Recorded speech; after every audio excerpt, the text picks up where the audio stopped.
Hello friends, पढ़े वहीं जो परीक्षा में आए। दोस्तों, मेरा नाम लालमोहन कुमार है। मेरा कहना रहता है कि पढ़ना है वहीं जो परीक्षा में आए, भर भर कर ऑब्जेक्टिव नहीं पढ़ना है। तो दोस्तों, स्वागत है आपके हमारे यूट्यूब चैनल साइंस एक्सप्रेस में। तो फ्रेंड्स, आज के इस वीडियो में हम लोग मात्र 20 ही ऑब्जेक्टिव लेकर आए हैं जो कि आपके लिए बहुत इंपॉर्टेंट है। पढ़ना है वहीं जो परीक्षा में आए। इस 20 ऑब्जेक्टिव को अगर पढ़ लेते हैं तो आपका 15 ऑब्जेक्टिव यहाँ से सीधे लड़ने वाला है। ठीक है, सीधे लड़ने वाला है। तो पढ़ना है वहीं जो परीक्षा में आए। बिना देरी के वीडियो को स्टार्ट करते हैं। और इसका पीडीएफ नोट्स लेने के लिए मेरा व्हाट्सअप नंबर है 6204317872 पर हाय हेलो अपना नाम भेजिएगा, वहाँ पे ग्रुप में जोड़ देंगे। और टेलीग्राम चैनल पर सर्च कीजिएगा साइंस एक्सप्रेस, वहाँ पे ज्वाइन होइएगा, वहाँ पे भी पीडीएफ नोट्स मिल जाएगा। तो बिना देर की वीडियो को स्टार्ट करते हैं। और आपका पहला प्रश्न आपके सामने है, बालकृष्ण भट्ट का जन्म कब हुआ था? यह प्रश्न MVVI है। मैं इसको स्टार लगाता हूँ, MVVI है। बताइए, बालकृष्ण भट्ट का जन्म कब हुआ था? 1845? नहीं भैया। 1846? नहीं। कब हुआ था? 1844 में। करेक्ट ऑप्शन सी सही होगा। क्या सही होगा? करेक्ट ऑप्शन सी सही होगा। चलिए, सेकंड प्रश्न है, बालकृष्ण भट्ट किस युग के निबंधकार थे? बालकृष्ण भट्ट किस युग के निबंधकार थे? बताइए मेरे भाइयों। आधुनिक काल, आदिकाल होगा? नहीं होगा। भक्ति काल होगा? नहीं होगा। रीतिकाल? नहीं होगा। क्या होगा? आधुनिक काल होगा। करेक्ट ऑप्शन डी सही होगा। आधुनिक काल होगा। ठीक है, आदिकाल नहीं होगा। चलिए, उसके बाद आपके सामने 3 नंबर प्रश्न है, उसने कहा था कहानी में किस शहर का चित्रण है? बताइए, किस शहर का चित्रण है? लखनऊ? नहीं। जयपुर? नहीं। लुधियाना? नहीं। कब? अमृतसर होगा। अमृतसर जो शहर है उसका चित्रण उसने कहा था पाठ में किया गया है। करेक्ट ऑप्शन यहाँ पे ए सही है। चौथा प्रश्न है, बुद्धू का कांटा रचना है। बताइए, बुद्धू का कांटा किसकी रचना है? बुद्धू की कांटा के लेखक का नाम क्या है? बालकृष्ण भट्ट? नहीं भैया। कौन थे? चंद्रधर शर्मा गुलेरी। करेक्ट ऑप्शन यहाँ पे बी सही होगा। ठीक है, करेक्ट ऑप्शन बी सही होगा। चलिए, उसके बाद आपके सामने 5वां प्रश्न है, जैसा काम वैसा परिणाम किस लेखक द्वारा रचित प्रहसन है? जैसा काम वैसा परिणाम किस लेखक द्वारा रचित प्रहसन है? बताइए, रामधारी सिंह दिनकर? बताएंगे रामधारी सिंह दिनकर होगा। ABCD का आप लोग करेक्ट ऑप्शन बताइए। भैया, रामधारी सिंह दिनकर नहीं होंगे। जयप्रकाश नारायण नहीं होंगे। बालकृष्ण भट्ट होगा। करेक्ट ऑप्शन यहाँ पे सी सही होगा। क्या सही होगा? सी सही होगा। जैसा काम वैसा परिणाम किस लेखक द्वारा रचित प्रहसन है? बालकृष्ण भट्ट। चलिए, छठा प्रश्न है, चंद्रधर शर्मा गुलेरी किस सती के प्रमुख लेखक थे? किस सती के प्रमुख लेखक मतलब फेमस कवि थे, फेमस लेखक थे? किस सती के भैया? किस सती के चंद्रधर शर्मा गुलेरी प्रमुख लेखक थे? 15वीं सदी? नहीं। 16वीं सदी? नहीं। 19वीं सदी? नहीं। 20वीं सदी के थे।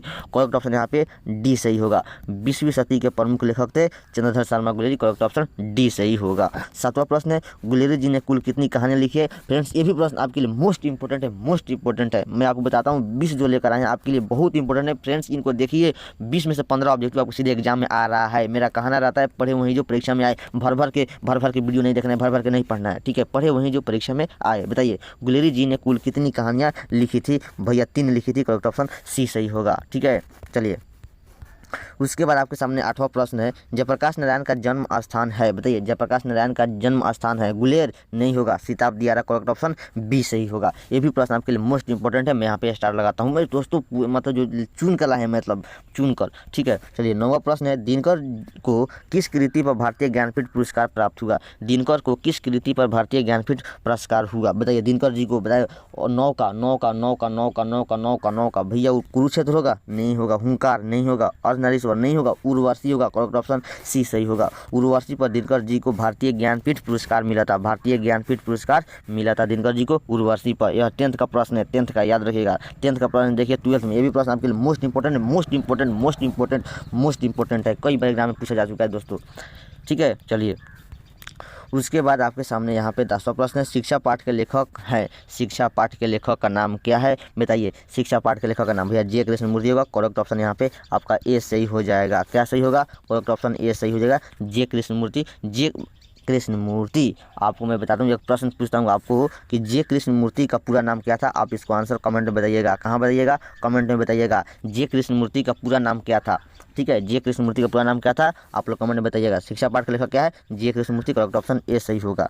ठीक है, ए सही होगा। 11वां प्रश्न है, पद्मावत किसकी रचना है? जयशंकर प्रसाद? नहीं होगा। सूरदास? नहीं होगा। क्या होगा? मलिक मोहम्मद जैसी। करेक्ट ऑप्शन सी सही होगा। मलिक मोहम्मद जैसी। चलिए, उसके बाद दोस्तों आपके सामने, जितना बड़ा करूं उतना ही आपका जूम 12 नंबर प्रश्न, मलिक मोहब्बत जायसी कवि है। मलिक मोहब्बत जायसी कवि हैं दुख पीर के? नहीं भैया। कृष्ण प्रेम की? नहीं। अष्टछाप के? नहीं। प्रेम पीर के कवि थे। करेक्ट ऑप्शन डी सही होगा।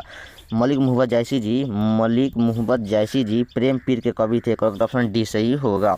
13 नंबर प्रश्न है, जायसी रचित पद्मावत की भाषा क्या है? जायसी जी ने जो रचित किए पद्मावत उसकी भाषा क्या है? ब्रज है? नहीं है। अवधि है। करेक्ट ऑप्शन बी सही होगा। अवधि है। करेक्ट ऑप्शन बी सही होगा। ये सभी के सभी प्रश्न दोस्तों इंपॉर्टेंट है, आप लोग दिमाग में ठोक लीजिएगा। 14 नंबर प्रश्न है, कृष्ण भक्ति शाखा के कवि हैं। कृष्ण भक्ति शाखा के कवि कौन है बताइए? तुलसीदास? नहीं होगा। रहीम? नहीं होगा। सूरदास जी थे। करेक्ट ऑप्शन सी सही होगा। सूरदास चाहे कृष्ण भक्ति की शाखा के कवि थे, कृष्ण जी के। याद रखिएगा यहाँ पे सूरदास जी कृष्ण जी के भक्ति के शाखा के कवि हैं। कृष्ण भगवान के कवि हैं। कौन? सूरदास जी कृष्ण भगवान के कवि हैं और तुलसीदास जी राम जी के। क्या याद रखिएगा? राम जी के। तुलसीदास राम जी के, सूरदास कृष्ण भगवान के। तुलसीदास राम भगवान के, जैसे रामायण किसने लिखा? तुलसीदास। ऐसा ही ट्रिक से याद रखिए, रामायण किसने लिखा? तुलसीदास जी ने लिखे थे। ओ तुलसीदास राम और सूरदास कृष्ण, ऐसा याद रखिएगा। तो कृष्ण भक्ति शाखा के कवि कौन है? सूरदास। करेक्ट ऑप्शन सी सही होगा।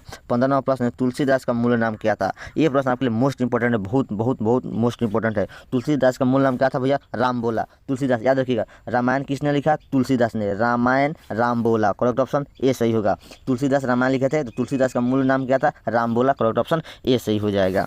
16 नंबर प्रश्न है, सूरदास के दीक्षा गुरु कौन थे? सूरदास के दीक्षा गुरु कौन थे बताइए? Option A, option B, option C, option D, क्या आंसर होगा भैया? ऑप्शन ए सही होगा। वल्लभाचार्य। क्या होगा? वल्लभाचार्य। करेक्ट ऑप्शन यहाँ पे ए सही होगा। सूरदास के दीक्षा गुरु कौन थे? वल्लभाचार्य। तो दोस्तों वीडियो अच्छा लगा होगा तो वीडियो को लाइक, चैनल को सब्सक्राइब, दोस्तों को पास शेयर कीजिए। दोस्तों इस प्रश्न में से आपको 15 ऑब्जेक्टिव जरूर पूछेगा। दोस्तों इसका PDF नोट्स लेने के लिए मेरा व्हाट्सअप नंबर 6204317872 पर हाय हेलो अपना नाम भेजिएगा, मैं ग्रुप में जोड़ देंगे, वहाँ पर PDF नोट्स मिल जाएगा। Thank you. मिलते हैं नेक्स्ट वीडियो में। बाय बाय, टाटा। पढ़ते रहिए, मस्त रहिए, व्यस्त रहिए।